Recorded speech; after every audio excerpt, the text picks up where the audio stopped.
Le roi Cracra d'Alex Sanders. Il était une fois un château qui avait une drôle d'odeur. Il embaumait les chaussettes sales. Il sentait les poubelles. Jamais le ménage n'y était fait. Partout, il n'y avait que crasse et toiles d'araignée. C'était le château de la Crassouille. L'heureux propriétaire de ce magnifique château était le roi Cracra. Ce roi-là n'avait pas vu un savon depuis des lustres. Il était aussi sale que mal élevé. Il rôtait, il pétait, il crachait et avait toujours un doigt dans le nez. Il se grattait, reniflait et tachait tout ce qu'il touchait.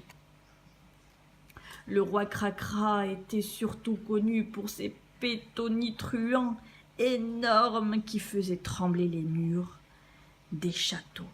Ils avaient un parfum redoutable, insoutenable, dont lui seul avait le secret.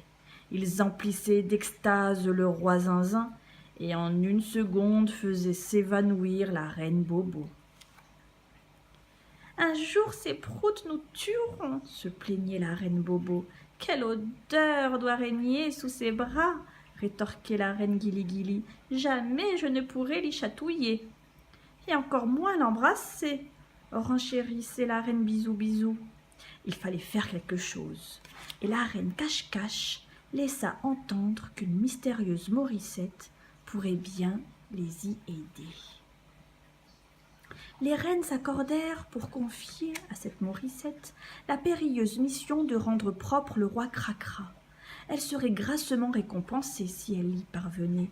La courageuse femme de ménage s'arma de serpillères et de balais, et la voilà partie à l'attaque du château de la Crassouille.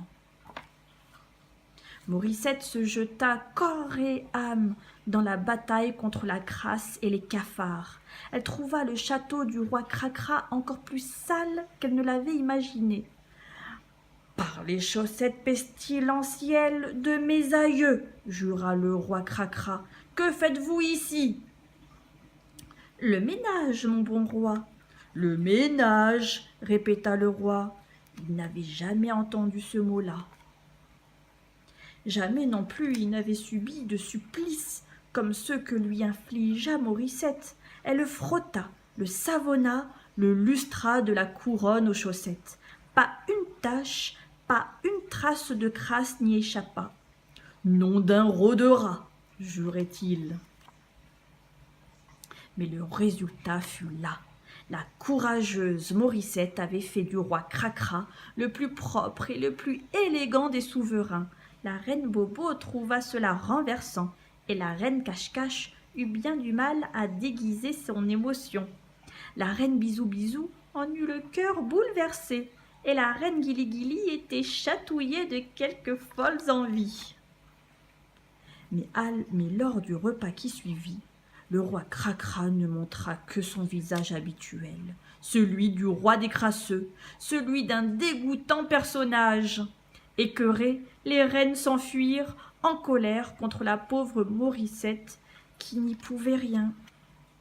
La pauvre, elle pleurait de ne pas avoir rempli sa mission et des reproches que lui avaient faits les reines. Le roi Cracra la consola du mieux qu'il pouvait, avec d'affreuses grimaces et quelques jolies paix. Et la pauvre Morissette se mit à ricaner.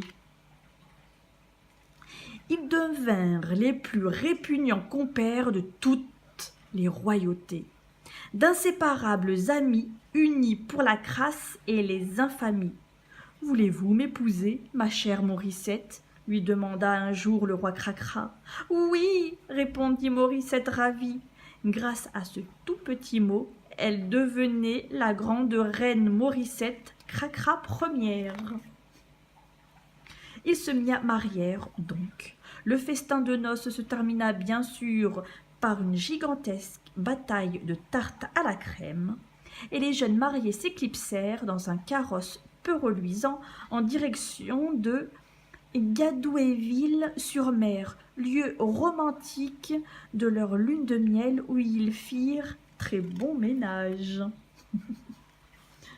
Tada.